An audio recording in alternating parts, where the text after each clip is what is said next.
오늘의 하나님의 말씀 야고보서 2장 14절에서 마지막 26절까지 제가 여러분 앞에 낭독해 드리겠습니다. 내 형제들아, 만일 사람이 믿음이 있노라 하고 행함이 없으면 무슨 유익이 있으리요? 그 믿음이 능히 자기를 구원하겠느냐? 만일 형제나 자매가 헐벗고 일용할 양식이 없는데 너희 중에 누구든지 그에게 이르되 평안히 가라, 덥게 하라, 배부르게 하라 하며 그 몸에 쓸 것을 주지 아니하면 무슨 유익이 있으리요? 이와 같이 행함이 없는 믿음은 그 자체가 죽은 것이라. 어떤 사람은 말하기를 너는 믿음이 있고 나는 행함이 있으니 행함이 없는 내 믿음을 내게 보이라. 나는 행함으로 내 믿음을 내게 보이리라 하리라. 내가 하나님은 한 분이신 줄을 믿느냐? 잘하는도다. 귀신들도 믿고 떠느니라. 아, 허탄한 사람아, 행함이 없는 믿음이 헛것인 줄을 알고자 하느냐? 우리 조상 아브라함이 그 아들 이삭을 제단에 바칠 때에 행함으로 의롭다 하심을 받은 것이 아니냐? 내가 보거니와 믿음이 그 행함과 함께 일하고 행함으로 믿음이 온전하게 되었느니라. 이에 성경에 이른 바 아브라함이 하나님을 믿으니 이것을 의로 여기셨다는 말씀을 이루어졌고 그는 하나님의 벗이라 칭함을 받았나니 이로 보건대 사람이 행함으로 의롭다 하심을 받고 믿음으로만은 아니니라. 또 이와 같이 기생나합이 사자들을 접대하여 다른 길로 나가게 할 때에 행함으로 의롭다 하심을 받은 것이 아니냐?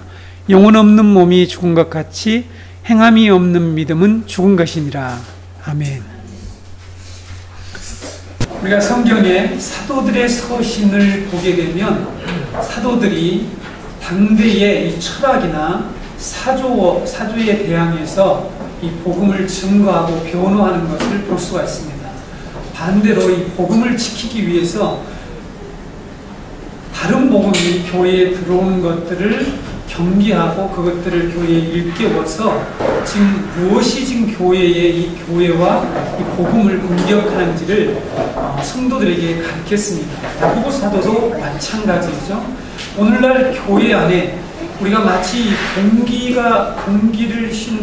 마시는 것처럼 우리들은 예외 없이 이 시대에 흐르고 있는 어떤 사조나 사상들이 우리 교회와 우리 성도들을 공격하고 있습니다.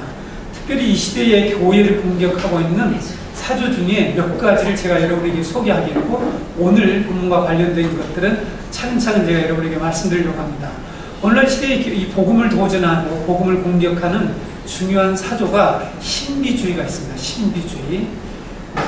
이 신비주의가 오늘날 이 동양 사상과 접목을 해서 더 강력한 힘을 발휘하고 있고요. 이것이 지금 이 학문적으로 뿐만 아니라 사실상 복음을 도전하고 있다는 걸 잘 알아야 합니다. 그래서 교회에서 방언을 강조하고 투시 연사를 강조하고 이상한 걸 보았다 이런 것들을 매우 주의해야 합니다. 그것은 복음이 아니니까요. 그래서 이 신비주의가 지금 교회를 도전하고 있죠. 우리가 잘 알고 있는 그 다음에 이 권능의 신학입니다. 그렇죠? 예수 잘 믿으면 잘 된다 하는 이 권능의 신학이 교회를 전 세계적으로 공격을 하고 있죠. 그래서 이런 잘못된 복음들이 지금 교회와 성도들에게 이처럼 침투되어서 우리가 지금 이 복음을 제대로 된 이 복음을 듣고 그 복음을 전해야 될 텐데 이 세상에 전해야 될 때 오히려 역으로 우리가 다른 복음을 받아서 우리 자신들이 복음의 능력을 잃고 있다는 사실입니다. 오늘 또 한 가지 중요한 신학적으로 교회 안에 유행하는 그런 복음이 있는데 하나님께 반역하는 생활을 계속 하는데도 영생을 얻을 수 있고 육신의 죄를 즐기고 회개의 삶을 살지 않아도 천국에 갈 수 있고 구원을 받을 수 있다고 하는 지난번 제가 여러분에게 소개해드렸습니다. 값싼 은혜의 구원론이 활개를 치고 있다는 사실입니다.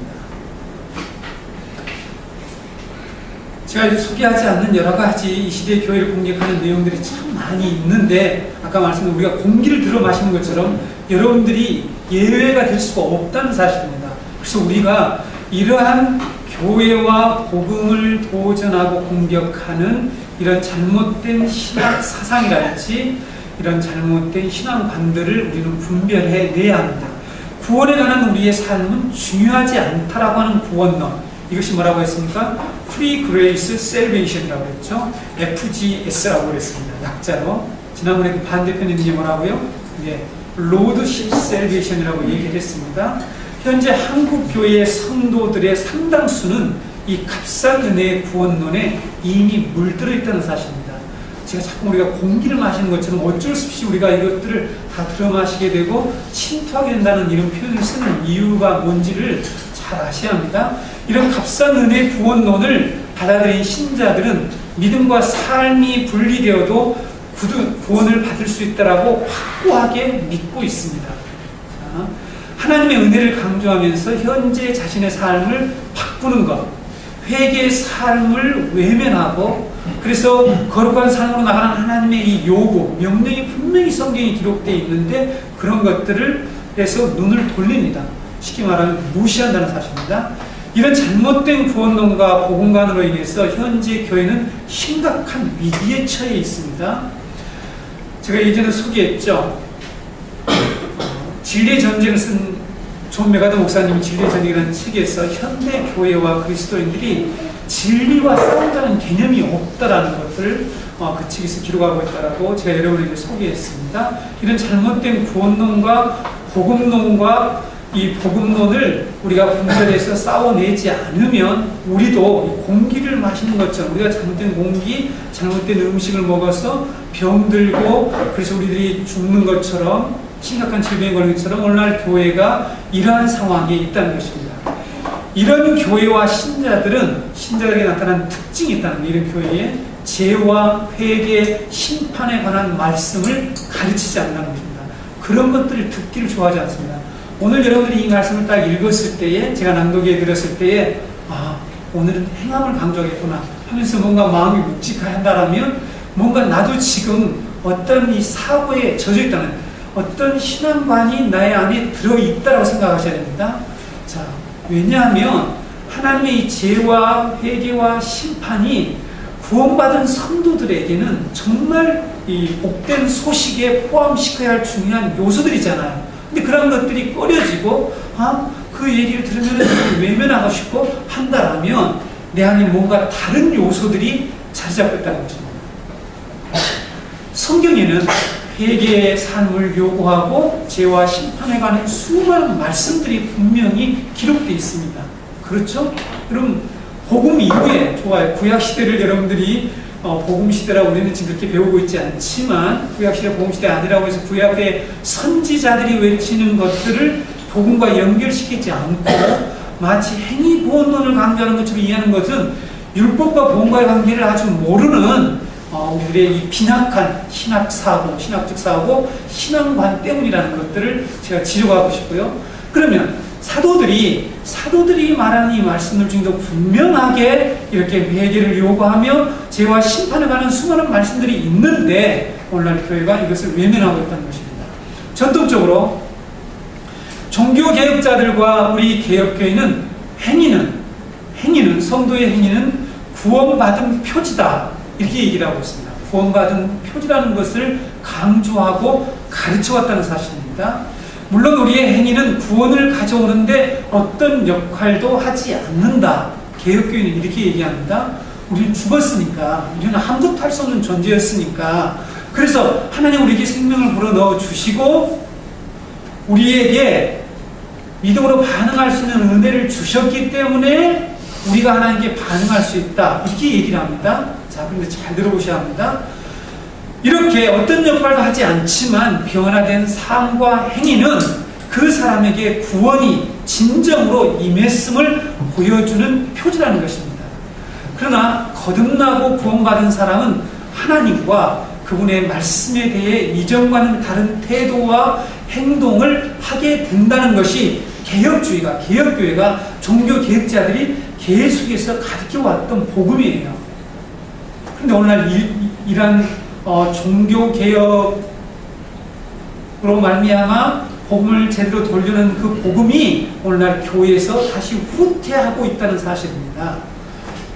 우리 교회도 어쩔 수 없이 이러한 어떤 잘못된 신앙이 오게 되면 지금 여기서 아무리 바른 복음을 간단히 선포해도 그것을 걸러서 듣기 때문에 이 복음하고 충돌이 일어나는 거죠. 심각한 문제를 발생하게 됩니다. 그래서 우리는 믿음과 행위는 따로 떼어서 생각하거나 별개의 단계로 볼 수 없다는 것을 분명히 아셔야 합니다.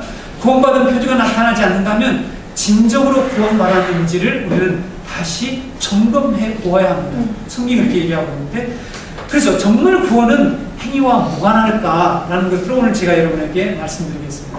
우리는 언제부턴가 교회를 다니고 신앙을 가지면 누구나 구원을 받고 천국에 들어가는 것으로 생각하지만 성경에는 예수님도 구원받을 수 있는 신앙과 구원받을 수 없는 신앙이 있다라고 가르친다는 거죠. 믿음은 똑같은 믿음이 될 수 없다는 것이죠. 오늘 본문에서 야고보 사도가 바로 그것을 강조하고 가르치고 있습니다. 야고보 사도는 오늘 본문 14절에서 18절에 보게 되면 나는 신자다, 나는 믿음이 있다는 거죠. 나는 신자라는 것은 내가 믿음이 있다는 거죠. 나는 그리스도인이라고 말하는 사람이 자신이 믿고 있는 진리를 행동으로 옮기지 않는다면 그 믿음이 진정한 믿음이며 그런 믿음이 자기를 구원할 수 있겠느냐라고 질문을 던집니다. 질문을 던진 후에 그런 신앙이 구원할 수 없다는 것을 지금 오늘 계속해서 증명하는 내용이 오늘 본문에 기록된 말씀이죠. 어떤 형제나 그 증명하는 내용이 이런 내용이죠. 잘 알고 있죠, 여러분들이. 어떤 형제나 자매가 입을 것과 먹을 것이 없는 상황에 처해 있다. 그것을 안단 말이죠. 신자가 알았는데 이렇게 말한다는 것입니다. 그 사람에게 먹을 것이 있었으면 좋겠다. 우리처럼 이렇게 얘기를 한다든지, 그렇게 입을 것이 없어 얼마나 힘들까, 추울까, 이렇게 참 마음이 아프다, 이런 이제 표현을 한다는 거죠. 이런 말만 하고 그 사람에게 아무런 행동을 하지 않는다는 것입니다. 당장 먹을 것이 없어서 힘든 사람에게 그런 말은 아무런 유익이 없죠. 그렇죠? 지금 배고파 죽겠는데, 그 사람 좀 먹을 것이 있었으면 좋겠다, 이런 얘기를 하죠. 참 안타깝다, 이런 얘기를 한다는 것이죠. 그리고 배불렀으면 좋겠다, 이런 표현을만 하고 아무런 행동을 하지 않는다면 그런 말이 그 사람에게는 아무런 도움이 안 되잖아요. 맞죠? 아무런 도움이 안 되듯이 바로 여기서 그 얘기를 합니다. 행동하지 않는 신앙은 구원받는데 아무런 유익이 없다, 그 얘기를 하는 것입니다. 그렇죠? 우리 기독교 신자들이 오해하는 것이 많습니다. 오해하는 것이 있다는 거죠. 신앙생활을 하면서 행동이 안 따라주는 우리 신자들을 보면 어떻게 생각하죠? 네, 믿음이 부족하다, 이렇게 우리가 생각하잖아요. 그렇잖아요. 저 사람은 믿음이 부족해서 그렇다, 이렇게 얘기를 합니다. 이 말을 우리는 잘 생각을 해보셔야 합니다. 왜냐하면 야고보 사도는 성경 그렇게 얘기를 하지 않습니다. 행함이 없는 믿음은 부족한 믿음이다, 행동이 없을 때 믿음이 부족하다, 이런 표현, 우리 말로 하면 반쪽짜리 믿음이다, 이런 표현을 쓰지 않고 자체가 죽었다, 이렇게 얘기를 한단 말이에요. 그렇죠? 근데 우리는 그런 표현 속에 우리의 책임을 회피하게 된다는 사실입니다. 제가 최근에 토요일날 이 기독교 세계화 모임을 그래서 강의를 하면서 예전에 우리 교회도 봤을지 모르겠습니다. 이 시대에 이 모든 전자 제품에 붙어 있는 이 주의사항에 보게 되면 얼마나 이 시대 사람들이 자기의 책임은 회피하고 제조사들에게 책임을 돌려서 만약에 자기가 실수한 것을 거기에 주의 문구가 없으면 소송을 해가지고 자기의 책임을 회피하고 거기 소송을 걸어서 그 모든 책임을 떠넘길 뿐만 아니라 거기로부터 보상을 받아내는 시대라는 것들을 얘기했는데 혹시 기억이 납니까? 네. 삼성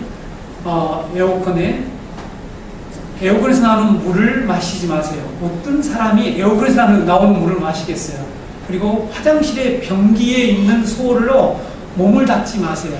그 다음에 제가 이런 아주 그림들을 전체로 보여주세요. 실제로 영어로 외국에는 사람들이 소송을 너무나 잘 걸기 때문에 전자제품 회사들이 전문가들을 고용해가지고 이 주의사항란에 사람들이 어떤 것을 걸고 넘으니까 이것을 잘 생각해가지고 주의사항에다가 붙여놓는 거죠. 왜? 소송에 말려서 자기들이 이렇게 보상하거나 이런 책임을 떠는 일을 하지 않으려고.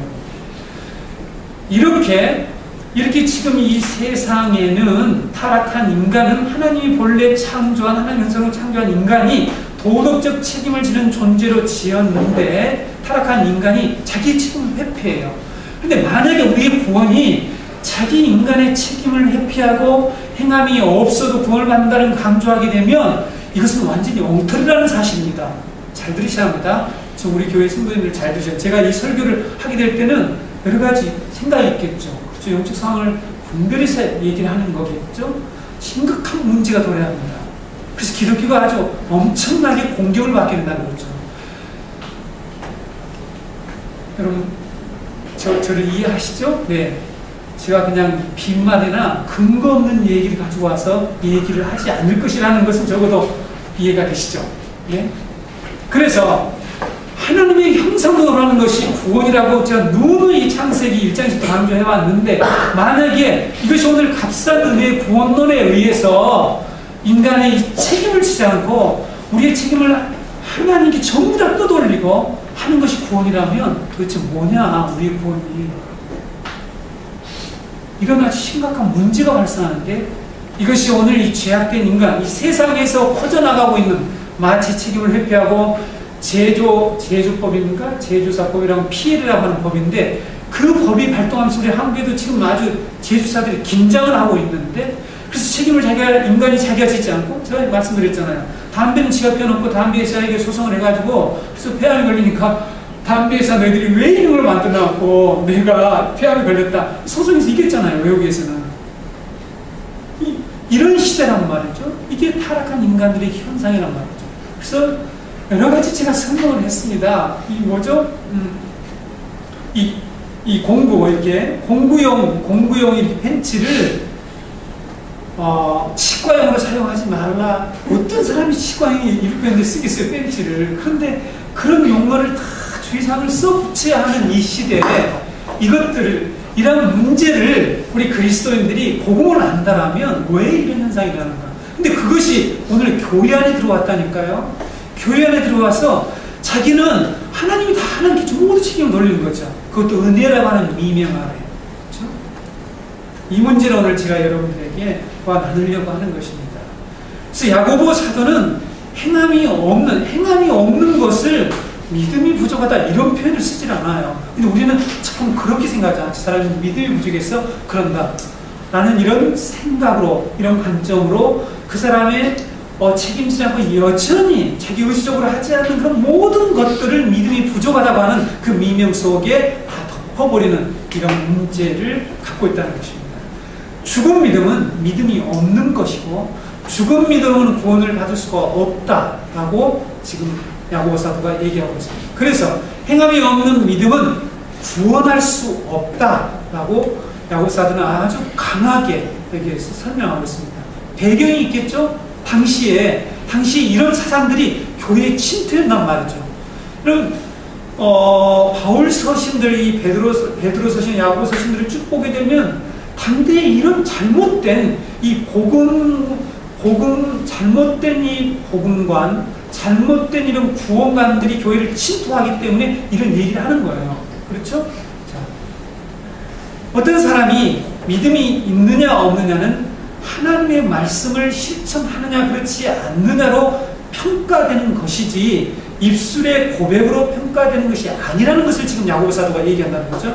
배부르라, 더욱게 하라, 추운 사람에게 옷이 없어서 그렇게 말로만 하는 게 아니라 실제로 행동을 해서 도와주올 때에 그 사람의 유익이 있는 것처럼 삶이 없는 그런 신앙이 진짜 구원받을 수 있다고 생각하는 것은 잘못됐다고 얘기합니다. 예수님은 우리가 잘 아는 산상수훈의 말씀에서 입술의 고백만으로 구원을 받을 수 없다 얘기합니다. 그래서 아니한 그 신앙주의를 분명하고 단호하게 배제하고 지적하는 것들을 우리가 잘 알고 있죠. 마태복음 7장 21절 말씀 여러분들이 기가 닳도록 들으셨기 때문에 잘 아실 것입니다. 나더러 주여 주여 한 자가 다 천국에 들어갈 것이 아니라고 했죠. 하늘에 계신 아버지의 뜻대로 여기서 행하는 자라고 하는 행함이 나옵니다. 그렇죠? 그 뒤에 설명들은 생략을 하겠고요. 성경은 천국에 들어가는 것과 구원받는 것을 동일한 의미로 사용하고 있죠. 그렇죠? 동일한 의미로 사용하고 있습니다. 그래서 예수님이 하신 말씀은 구원받을 수 있는 믿음과 구원받을 수 없는 믿음이 무엇인 것을 분명하게 여기서 말씀하고 있습니다. 입술의 고백만으로 입술로 더욱게 하라, 배부르게 하라, 이런 말만 하는 거, 이런 신앙으로는 구원받을 수 없다고 얘기합니다.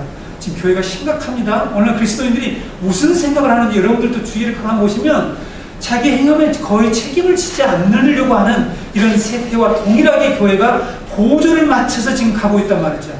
그래서 여기에다가 그런 책임을 회피시키는 번영의 복음이라 할지 신비주의로 오히려 성도들에게 참된 바른 복음을 증가하고 있지 않는 그런 실정이라는 것입니다. 우리를 구원하는 믿음은 반드시 행동을 수반해야 합니다. 제가 예전에도 믿음의 3요소를 분명히 말씀드렸습니다.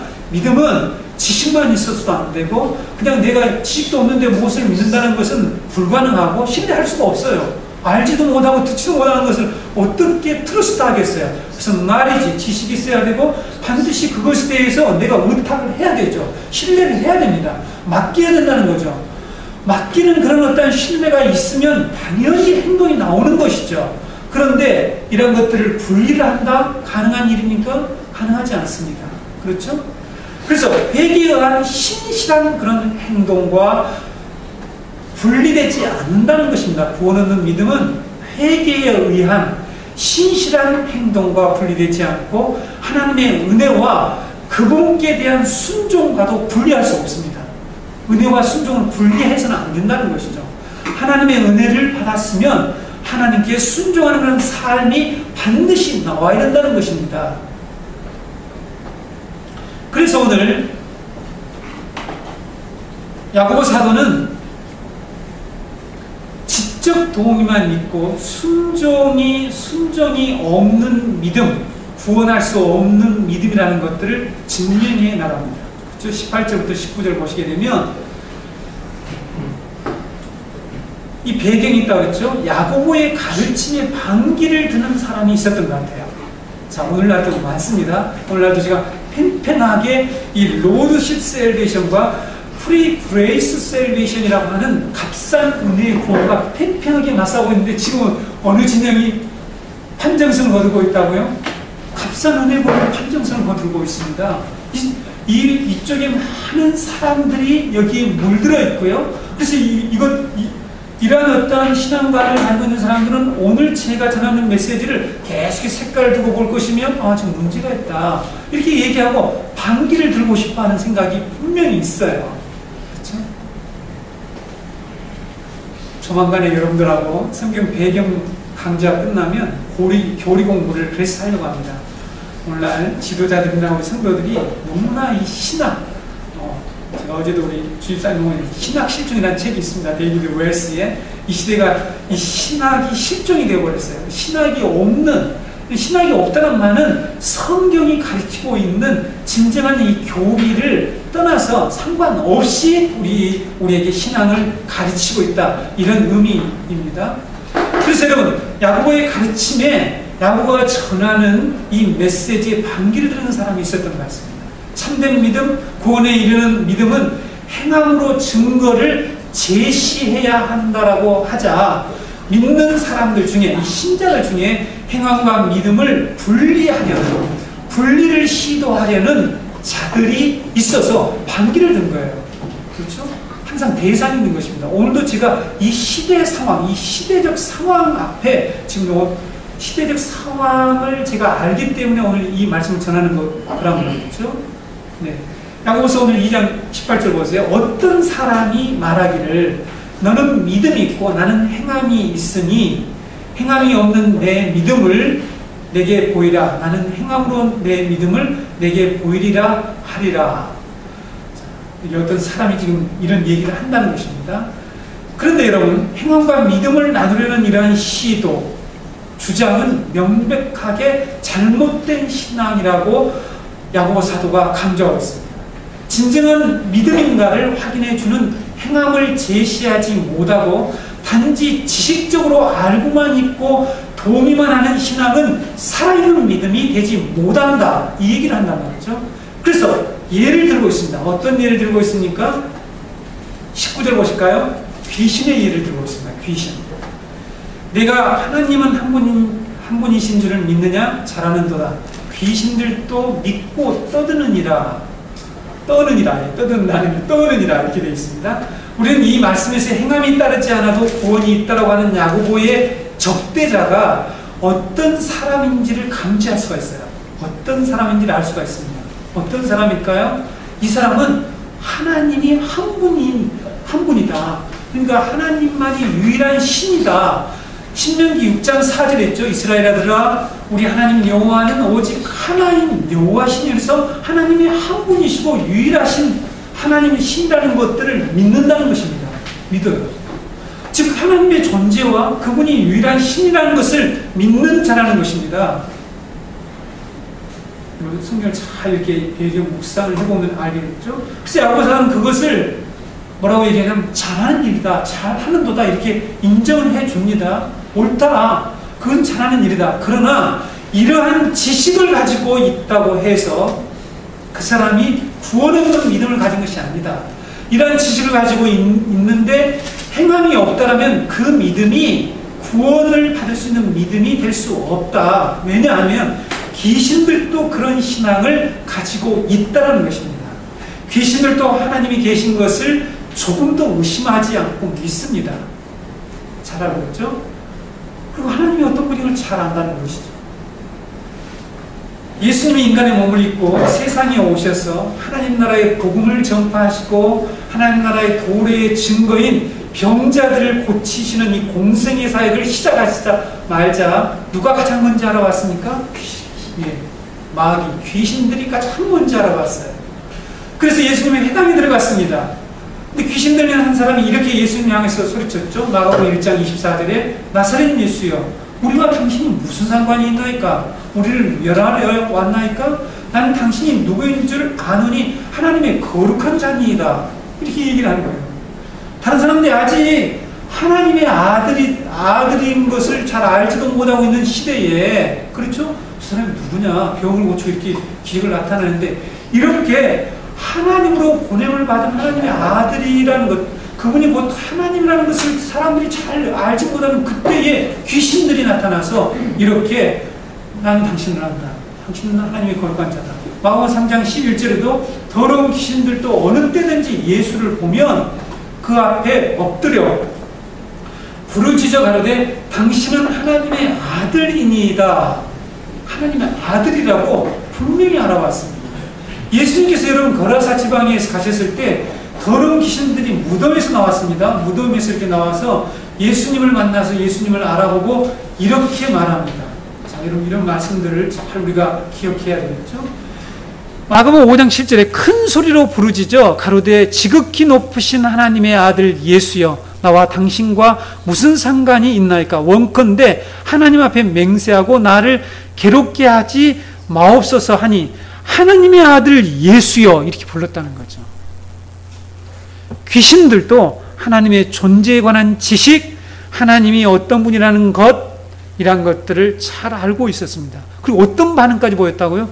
그 앞에서 떨었대요. 떤단 말이죠. 엎드렸다고 했습니다. 엎드렸습니다. 그 앞에서 엎드렸고 야고보 사도는 떠느니라, 떨었다라고 얘기하는 거죠. 왜 떱니까? 두려우니까. 자기보다 강한 자라는 것도 알고 있단 말이죠. 그래서 이렇게 마귀가 예수님을 알아보고 두려워한다고 해서 그가 구원받을 수 있느냐? 그가 예수님을 믿습니까? 그가 하나님을 믿는 것입니까? 믿는 게 아니죠. 그렇죠? 그는 그런 지식을 가지고 있어요. 그러나 하나님과의 적대적인 관계에 있죠. 하나님 나라를 파괴하려고 하고 있죠. 그렇죠? 복음을 대적하고 있지 않습니까? 불순종하지 않습니까? 그렇죠? 그러니까 구원받을 수가 없어요. 그런 지식으로는 구원받을 수 없다는 것입니다. 야고보서가 바로 그 얘기를 지금 하고 있는 것입니다. 하나님이 계신다고 신자들은 믿는다는 것이죠. 어떤 사람이 믿는단 말이죠. 그러나 그의 삶과 행동은 하나님이 없는 것처럼 행동한다라면 과연 그 사람이 진정으로 하나님을 믿는다라고 할 수 있느냐는 것입니다. 그 신앙으로 하나님이 다스리는 그 나라에 들어갈 수 있느냐, 그 믿음이 구원할 수 있는 믿음이라고 할 수 있겠느냐, 이런 질문을 지금 하고 있는 거죠. 그렇죠? 우리 야고보 사도에 이 질문을 반드시 들어야 합니다. 시대 지도자나 많은 성도들이 지금 아주 안이한 신앙주의에 빠져든, 이것을 빌리비즘이라고 하는데 아주 쉬운, 아주 안이한 이런 신앙주의에 빠졌다는 것입니다. 이것이 가져온 이런 어떤 신앙을 가져오는 그 구원론이 뭐라고요? 바로 값싼 은혜 구원론이라는 것입니다. 하나님의 권위에 복종하지 않고도 영생을 얻을 수 있고 구원을 얻을 수 있다라고 말하는 값싼 은혜 구원론이나 그런 생각을 하는 자들은 오늘 본문에 의하면 계신 수준의 믿음에 불과할 수 있다는 것입니다. 좀 심각하죠? 성경에 대한 지식은 많은데 행함이 없는 사람들은 야고보 사도가 말한 구원받을 수 없는 계신 수준의 믿음일 수가 있다는 것들을 제고해 보아야 한다는 것입니다. 다시 생각해 보라는 것이죠. 구원에 이르는 믿음은 회개를 수반하는 것이야 하고 반드시 하나님께 순종하는 삶이 따라와야 된다고 성경은 강조하고 있습니다. 근데 어떻게 해서 언제부터 하나님께 순종하는 삶이 없어도 구원받았다, 괜찮다, 이런 어떤 가르침이, 메시지가 교회 내에 퍼졌냐는 것입니다.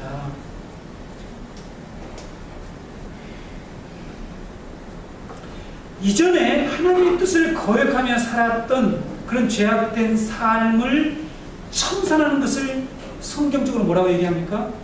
회개라고 해요. 회개. 그렇죠.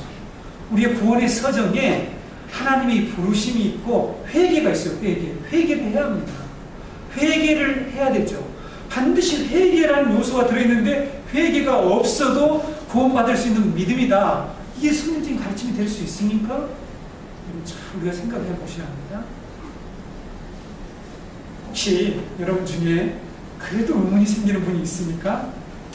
구원은 하나님의 은혜로 받는 것이 행함으로 받는 것이 아니지 않느냐, 분명하지 않느냐? 네, 맞습니다. 그렇죠? 맞아요. 분명히 맞습니다. 저도 그렇게 굳게 믿고 있어요. 그러나 그 말, 이 말이죠. 구원은 하나님의 은혜로 받는다라는 이 말이 이제 중요한데, 이 말은 예수님의 십자가의 대속 사건이 은혜이며 그 사건에 인간의 어떤 행동도 덧붙일 수 없다라는 말이에요. 자, 이해가 되시죠? 덧붙일 수 없다. 우리 인간의 행동을 덧붙일 수가 없다. 우리가 예수 그리스도를 구주로 믿고 그분을 이제 주님으로 영접해서 그분의 뜻을 따르는 삶을 부정해도 구원받는다는 그런 말이 아니라는 거죠. 자, 하나님 은혜로 구원받는 것이지 행함으로 구원받는 것이 아니다. 이런 말을 하는 것이 우리는 오해를 하고 있다는 것이죠. 그래서 여기서 우리가 우리의 행동을 덧붙일 수가 없다고 하는데, 삶을 살지 않아야 된다, 이렇게 우리가 지금 이해를 하고 있잖아요. 그렇죠? 그거하고 무엇이 다르냐? 상당히 어려운 부분이죠. 그래서 이것 때문에요, 신학자들도 완전히 헷갈려 있는 거죠. 아주 심각합니다. 그러니까 우리는 성경 전체에 나타난 이 구원을 배워야 하는데, 우리가 지금 창세기에서 계속 배웁니다. 여러분, 제가 왜 오늘 야고보서 말씀을 다시 중간에 끼워서 또 얘기하냐면, 창세기에서도 계속 하고 있는데 자칫 오해해서 삶이 없어도 구원을 받을 수 있구나. 근데 야고보 사도가 그렇게 얘기하고 있지 않나요? 않죠. 우리가 지금 22장 하고 있단 말이죠. 1, 2절 얘기하고 있는데 말이죠. 1, 2절에서 예수님이 하신 행위가 결국은 이 아브라함의 실패를 다시 회복시키는 일인데 우리가 거기에 할 수가 없어요. 할 수 없다. 그 얘기를 하는 것인데 우리가 삶을 살아야지 않아도 우리가 구원받은 자가 될 수 있다. 이렇게 얘기하는 건 맞지 않다라는 것입니다. 지난주에 말씀을 전했는데 아주 어려워하시는 분들이 많아서 제가 다시 여러분들에게 좀 시간을 두고 다시 그 부분을 자세히 예수님이 누가복음 4장과 마태복음 4장에 나오는 예수님이 시험받은 그 세 가지 내용과 아담이 그 실패한 이 세 가지 내용과 어떻게 연결되어 있는지, 그래서 아브라함의 그 시험받은 사건이 어떻게 예수님의 시험받을 사건을 미리 보여주시고 설명하시고 예표적 사건인지를 다시 여러분에게 좀 설명을 드리려고 합니다. 네. 그래서 성도 여러분, 야고보 사도는 20절에서 행함이 없는 믿음은 분명히 무용지물이다라고 말하고 있습니다. 20절 보실까요? 아, 헛간한 사람아, 행함이 없는 믿음이 헛것인 줄을 알고자 하느냐? 다시 증명해 보겠다는 겁니다. 행함이 없는 믿음이 헛것인 건, 자, 여기에 허탄한 헛것이라는 단어가 케네라고 하는 헬라어 단어예요. 이것이 케노스라고 하는 그런 말에서 왔는데, 어리석은 텅 비었다, 그런 뜻입니다. 어리석은 자야. 그러니까 다시 이 말씀을 우리가 풀어서 얘기하면, 아, 어리석은 사람아, 실천 없는 믿음이 쓸모없다는 것을, 텅 비었다, 쓸모없다는 것입니다. 쓸모없다는 것을 알기를 원하느냐, 이렇게 질문을 하고 있습니다. 무엇이 어리석다는 것입니까? 무엇을 지금 어리석다라고 얘기하는 것이, 잘못된 신앙생활을 하면서 하나님이 지금 말씀하고 있는 구원론을 받아들이지 않으면서 자신이 구원받을 것이라고 생각하는 것은 영적으로 대단한 어리석음입니다. 이렇게 어리석은 생각을 하는 사람아, 이렇게 부르고, 여기에서 실천이 없는 믿음은 쓸모가 없다라는 것을 지금 강조하고 있죠. 우리들 중에는 하나님의 말씀에 근거하지 않는, 이런 하나님의 말씀에 근거하지 않는 잘못된 신앙을 가지고 신앙생활을 하면서 자신이 올바른 신앙생활을 하는 것으로 안주하고 착각하고 있는, 다시 말하면 구원받은 신자로 착각하고 있는 사람들이 오늘날 교회 내에 참 많이 있다는 것입니다. 안타까운 일이죠. 제가 여러분들에게 설교자로서, 하나님의 말씀 선포하는 자로서 왜 이렇게 외치는가 하면은, 우리는 지금 구원의 문제를 가지고 씨름을 해야 된단 말이죠. 그렇죠? 근데 이 구원관이 뒤틀려가고 있는데 그것을 덮어놓고 사람들에게 계속해서 아니한 신앙생활 하도록 위로한다라면 거짓 선지자가 되겠죠. 그렇죠? 거짓 사도가 되겠죠. 거짓 성경 교사가 된단 말이죠. 그래서 우리는 동반으로 하나님 앞에 심판을 받게 되는 결과를 초래하기 때문에 대단히 위험한 일이라는 것입니다. 제가 방문도 이 자리에 앉아서 생각할 때 정말 눈물 나고 안타깝습니다. 이 시대를 보게 되면 도대체 교회가 뭔가, 교회가 지금 전하는 복음이 성경이 가르치고 있는 복음인가? 여러분들, 우리가 이것들을 한번 생각해 보자는 겁니다. 그냥 교회를 왔다 갔다 하는 그런 상황이 아니라는 것이죠. 그렇죠? 어리석은 자가 되어서는 안 됩니다.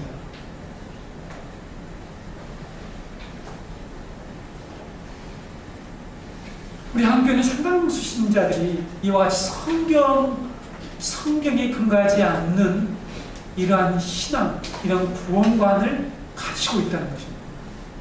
그 원인이 무엇인가 고민해왔더니 많은 신자들이 신앙생활을 하면서 성경을 진지하게 읽지 않는다는 것입니다. 사실 제가 오늘도 창세기도 한 80%를 준비를 해놓고 다시 야고보서의 말씀을 전하는데요. 거기서 서론에서 바로 그 얘기를 하는 것입니다. 그 얘기를 하려고 그랬어요. 성경을 읽지 않고 교회를 왔다 갔다 하기 때문에, 여러분, 좋은 설교를 어떤 설교라는, 저는 이렇게 생각합니다. 좋은 설교는 성경을 모르면 알아들을 수 없는 설교가 좋은 설교라고 믿는데 맞습니까? 무슨 말인지 이해가 되십니까? 근데 나쁜 설교는 성경을 전혀 몰라도 알아들 수 있는 설교, 저는 그걸 나쁜 설교라고 생각해요. 이해가 되십니까? 성경을 읽지 않고 교회 다녀도 너무나 쉽게 잘 이해가 돼. 너무나 그냥 기분이 좋아. 쏙쏙 들어와. 이런 설교는요, 나쁜 설교입니다. 제가 창세기 말씀에 써놓은 서론이에요. 그 정도로 안타깝게 생각해요. 왜 이런 현상이 벌어졌을까? 성경을 읽지 않아요.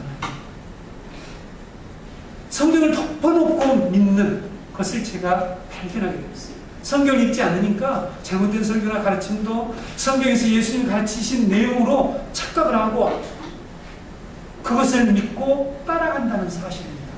여러분, 오늘 이 설교를 여러분 진지하게 검토해 보세요. 성경을 자세히 읽어보세요. 오늘 이 주일날 아침에 정은 강단에서 선포된 이 말씀이 진짜 성경적일까? 내가 정말 막연히 알고 있는 건가? 아니면 저 말씀이 옳은가? 살펴보자는 것입니다. 성경을 돌아가야 되겠죠. 누구의 견해를 제가 지금 발표하는 게 아닙니다.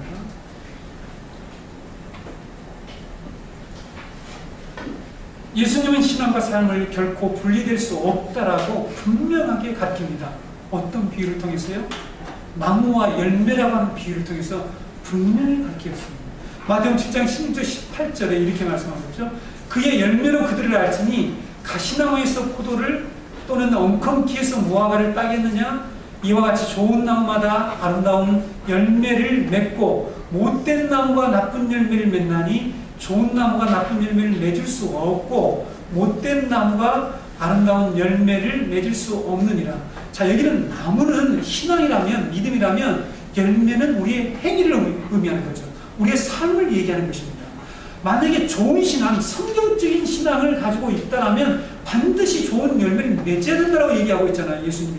그렇죠? 근데 나는 포도나무야. 그런데 엉겅퀴가 나온다고 말했죠.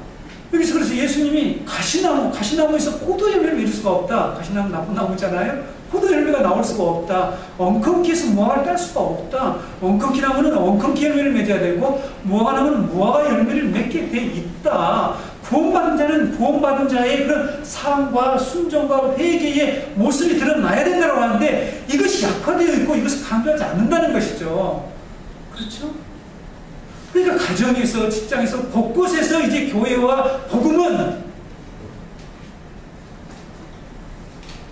이 세상을 변화시킬 수 있는, 이 세상을 고칠 수 있는, 우리를 구원할 수 있는 진리라고 사람들이 인정을 하지 않습니다. 아예 뭘 보고 합니까? 우리 열매를 보고. 왜냐하면 쟤들이 자기들이 자꾸 포도나무라고 하는데 포도가 열리는 것이 아니라 엉뚱한 것들이 열리고 있다는 것을 보고 그렇게 얘기한다는 것이죠. 예수님이 당시에 바로 누구에게 이 말씀하시는, 당시 유대인들에게 잘못된 신앙이 잘못된 지금 열매를 맺고 있는데 자기들은 나무도 좋고 열매도 옳다라고 이렇게 자꾸 얘기한다는 것이죠. 그리고 예수님이 하도 얘기하니까 너희들은 이렇게 말을 이렇게 일관스럽게 못하냐? 나무도 좋고 열매도 좋다고 하든지 예수님을 보고 자꾸만 오히려 열매와 나무의 관계로서 일관되지 않다라고 오히려 예수님을 가리켜서 지적하고 공격하니까 예수님께서 그들에게 너희들은 이것이 좋으면 이것도 똑같이 좋다고 해야지 이거는 좋고 이거는 나쁘다 이런 얘기를 하면 되겠느냐라는 말씀을 하실 정도로 당시 유대인들도 유대 종교 지도자들은 잘못된 신앙을 가지고 하나님을 믿고 있었지 않습니까? 그것을 가지고 구원을 받을 수 없다는 거죠. 예수님 그 말씀을 하신 것이죠. 여러분, 야고보 사도 시대뿐만 아니라 지금 이 시대, 우리가 살고 있는 이 시대에 많은 신자들의 이 신앙관 속에 복음에 순종하는 회개의 삶이나 하나님 말씀에 순종하는 변화된 삶이 없어도 천국에 갈 수 있다. 천국에 간다. 왜? 은혜로. 하나님 은혜로 간다고 그러잖아요. 너무 좋잖아요. 우리가 지금 그것을 기쁜 소식을 하고 믿지 않아요. 그렇죠? 그렇지 않습니까? 구원에 이를 수 있다라고 생각한다는 것이죠. 이것은 예수님의 가르침과 분명하게 반대되는 것입니다.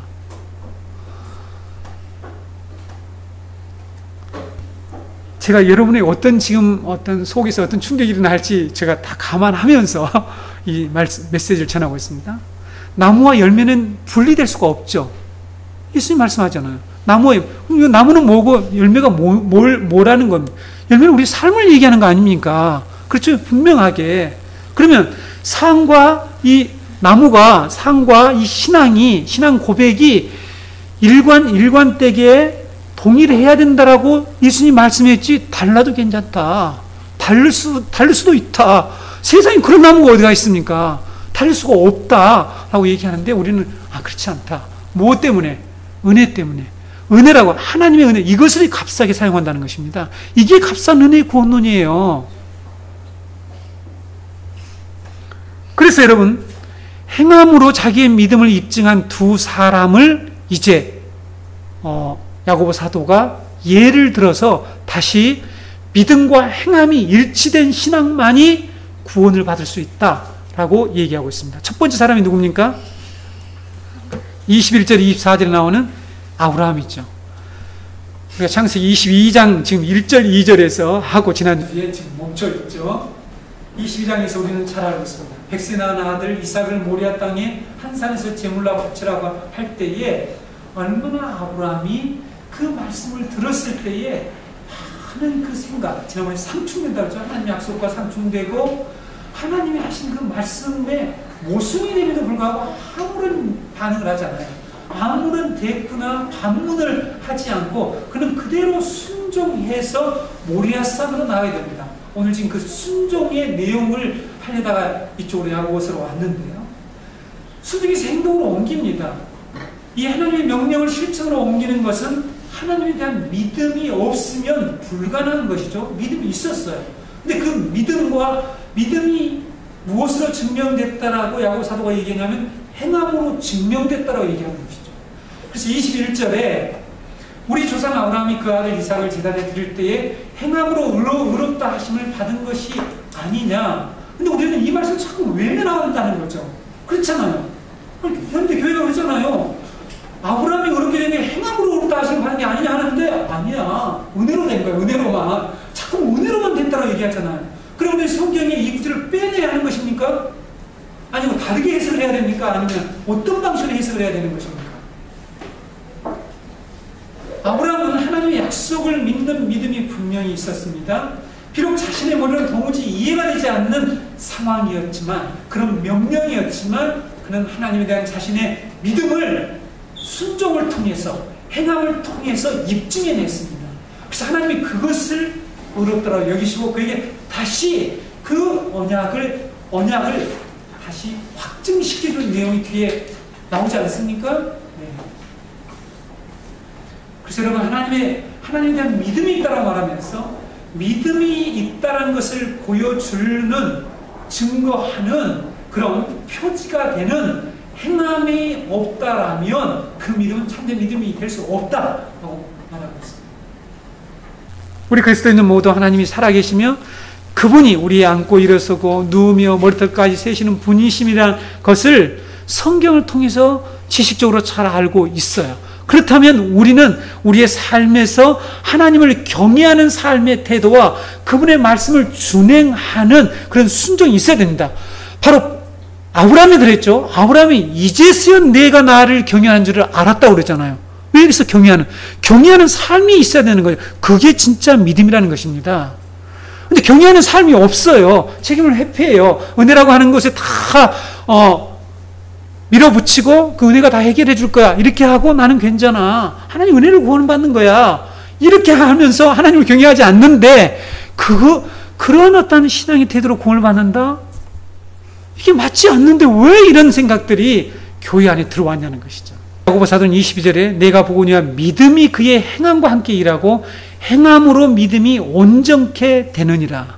이렇게 얘기하고 있습니다. 행함으로 믿음이 온전케 된다. 두 번째 예를 드는데 누굽니까? 여리고성의 창녀 라합입니다. 하나님 앞에서 의롭게 되고 진정으로 구원에 이르는 믿음이란 바로 라합과 같은 믿음이다라는 것을 여기서 야고보 사도가 증거하고 있죠. 라합은 여리고성에 살고 있었던 기생이라는 것을 우리가 잘 알고 있습니다. 이스라엘 백성들이 이제 가나안 땅에 입성을 앞두고 바로 거쳐가야 할, 반드시 점령을 해야 될 이 첫 번째 성인 여리고성을 점령하기 위해서 두 사람의 간첩, 스파이를 보내게 되죠. 이 스파이들이 어디로 가겠습니까? 가장 쉬운 곳, 이렇게 기생의 집으로. 기생의 집은 누구나 들어갈 수 있으니까 기생의 집을 찾았는데 그 집이 바로 라합의 집이었습니다. 그때에 이렇게 그 간첩들이 기생 라합의 집에서 숙박을 하면서 정탐을 하게 되는데 간첩이 들어왔다라고 하는, 스파이가 들어왔다고 하는 이 첩보가 바로 여리고성의 왕궁에 들어간 것 같아요. 그래서 왕궁에서 사람들을 보내서 라합의 집으로 보냈지 않습니까? 그렇죠? 네. 안기부 직원을 보냈다는 뜻입니다. 요즘 말로 하면. 보내서 당신 집에 들어온 스파이들을 끌어내라. 우리가 첩보, 정보를 가지고 왔다. 이렇게 얘기를 하죠. 근데 라합은 자기 나라의 왕의 말을 거역하는 것이죠.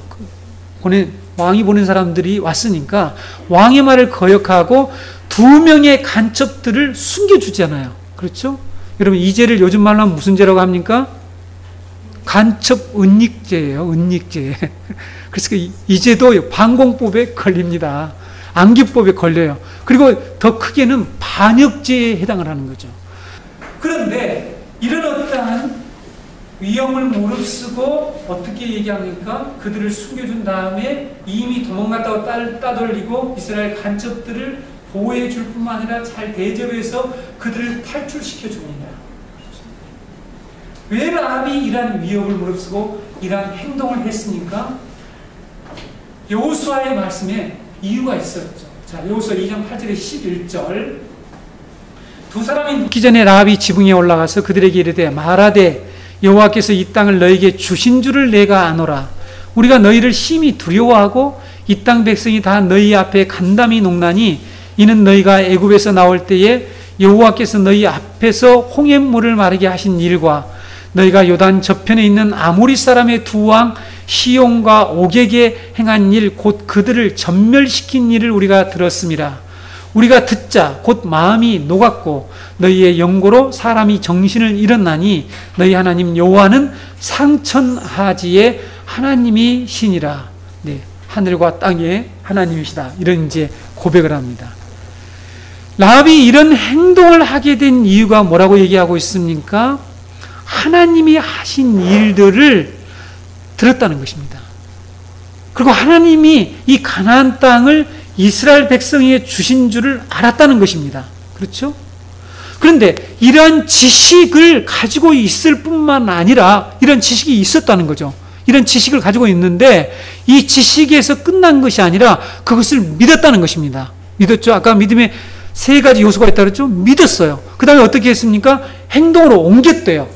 위험이 따름에도 불구하고 만약에 그 사실이 발견되면 끌려가서 간첩 은닉죄, 반역죄 이렇게 분명히 죽을 수도 있는데 그 위험을 무릅쓰고 기생 라합은 그들을 숨겨주고 그들을 도와주었다는 것이죠. 왜? 하나님이 전능하신 하나님이 하늘과 땅 위에 유일하신 참 하나님이 이 땅을 이스라엘 백성이 주셨고 장차 이 땅은 그들이 점령할 것이고 차지하게 될 것이다 라는 것을 분명히 믿었기 때문에 행동으로 옮겼다는 것입니다. 이 얘기를 하는 거죠. 그래서 히브리서 기자는 라합의 행동을 하나님에 대한 순종이라고 히브리서 11장 31절에서 말하고 있죠. 믿음으로 기생 라합은 정탐꾼을 평안히 영접하였으므로 순종치 아니한 자와 함께 멸망치 아니하였도다. 정탐꾼을 영접함으로 순종하지 아니하는 자들과 함께 멸망하지 않았다. 우리 순종했다는 것이죠. 이런 믿음의 사람들의 기록인 히브리서 11장을 자세히 읽어보시기 바랍니다. 믿음과 순종, 믿음과 삶, 지식과 이 행함이 결코 분리되지 않는다고 분명히 말씀하고 있죠. 말씀을 이제 정리하겠습니다. 야고보 사도는 이제 순종 없이 신앙생활을 하고 있던 신자들 향해서 결론을 내리고 있습니다. 26절에 영혼 없는 몸이 죽은 것 같이 행함이 없는 믿음은 죽은 것이니라. 몸을 믿음에 비유하고 행함을 영혼에 비유를 하는 것과 같죠. 그래서 영혼이 빠져나가는 육체란 죽어서 아무런 쓸모가 없는 것처럼 행함이 없는 그런 신앙, 지식은 그 자체가 죽은 것이다. 이렇게 말씀하고 있습니다. 그 믿음으로는 하나님 앞에 옳다 인정함을 받을 수 없고 구원을 받을 수 없다라고 말씀하고 있습니다. 성도 여러분, 하나님께 순종하는 행함과 구원받은 믿음이 별개라고 생각하는 이러한 생각은 성경적이지를 않습니다. 잘 여러분 생각을 해보셔야 합니다. 그것이 우리의 죄성을 오히려 방종하게 하죠. 그럼 로마서는 뭐 믿음으로만 의롭다 한다고 해서 이 내용이 뭐냐? 로마서 6장에 보세요. 우리가 은혜로 믿음으로 의롭다면 우리가 죄를 지을 수 있느냐? 죄를 지을 수 없다고 하는데 죄를 지어도 괜찮다. 은혜가 구원한다. 우리는 안 된다. 이런 가르침은 성경이 지지를 받을 수가 없다는 거죠. 그렇죠? 그런 시대 상황에서 잘못된 어떤 행함에 의한 구원론이 나올 때의 가르침이 오히려 이 시대의 성도들에게 역전해서 그것에 오히려 죄를 짓게 하고 방종하게 하는 이런 문제를 낳고 있다는 사실을 우리 정공동체의 성도들은 기억하셔야 됩니다. 우리 정교회는 성경의 지식은 많은데 삶이 없더라 이런 말을 들어서는 안 됩니다. 저도 주의하고 있습니다. 성경은 많이 아는데 삶이 없더라. 저는 우리 정공동체가 가분수가 되는 그런 교회가 되어서는 안 된다고. 가분수 아시죠? 머리는 큰데 손과 발은 기형적으로 자라지 않는 그런 상태에 있는 사람 말이죠. 그렇죠? 성경 공부는 많이 하고 말씀은 참 좋은데, 이런 말 들어보셨습니까? 말씀은 참 좋은데, 여기서 많이 들었죠. 선전에 참 좋은데 이렇게 좋은데 자신을 희생하는 헌신도 하지 않고 다른 지체를 긍휼히 여기고 진정으로 사랑하는 성경의 가장 중요한 이 하나님의 말씀 뜻인 사랑을 하지도 않고 한다라면 도대체 그 공동체가 진짜 복음을 믿는 공동체인가 생각해 보자는 거죠. 우리는 그런 말을 듣는 공동체가 되어서는 안 됩니다. 아셨죠? 여러분, 교회가 오늘날 복음을 외치는데 그런 복음의 삶이 없잖아요. 근데 교회에 들어가서 우리는 자체가 실망을 해요. 너무 안타까워요. 그렇죠? 그리고 우리는 거기에서 구원받는다라고 착각을 하면서 계속 살아가고 있단 말이죠. 구원은 그렇게 단회적이지 않습니다. 구원은 하나님의 나라예요. 하나님이 통치하시는 나라에 들어가는 거예요. 그 통치권에 들어간다니까요. 그 통치를 받아야 된다니까요. 그래, 통치를 받지 않아도 된다라는 이런 구원이 어디가 도대체 있냐는 것이죠. 그러니까 하나님의 나라와 구원과 이런 것들을 같이 연관해서, 그리고 하나님의 형상의 회복과 같이 연관해서 다시 하나님께서 주신 본래 그 사명으로 돌아가는 것이 구원이라는 것을 지난번에 말씀드렸잖아요. 그 사명을 행해야죠. 예배를 정상적으로 드려야죠. 근데 예배도 안 드리고 자기가 여전히 주인이 되어서 예배 소홀히 여기고 하는 일은 다음 주에 우리가 배우게 됩니다. 어떻게 아브라함이 내가 가서 예배를 드리고 오겠다 이런 표현을 쓰느냐? 번제를 드리러 갔다 오겠다는 얘기를 하질 않아요. 중요한 의미가 그 속에 들어있단 말이죠. 아브라함이 구원의 의미를 깨달은 것입니다. 다시 그 제사장의 사명으로 돌아가는 것이 구원이라는 것을 알고 그 믿음을 드디어 알고 하나님께 순종했다는 것이죠. 그런데 예배도 엉터리로 드리고 아무렇게나 드리고 하면서 그런 삶이 없어요. 그런데 구원을 받는다? 이것은 성경의 가르침이 아니라는 것입니다. 우리 전공동체는 말씀은 좋은데 성경은 많이 배우는데 삶이 없더라. 정말 딱딱하더라. 야, 힘들더라. 이런 얘기를 나오지 않도록 복음을 배우고 하나님의 놀라운 은혜를 아는 만큼 정말 자기를 부인하는 그 삶으로 나아가는 것입니다. 그렇죠? 그리스도를 진정으로 모시는 그러한 삶이 드러날 때 그것이 바로 구원받은 자의 표지라는 것을 기억하고 삶으로 복음을 증거하는 그런 공동체가 되기를 원합니다.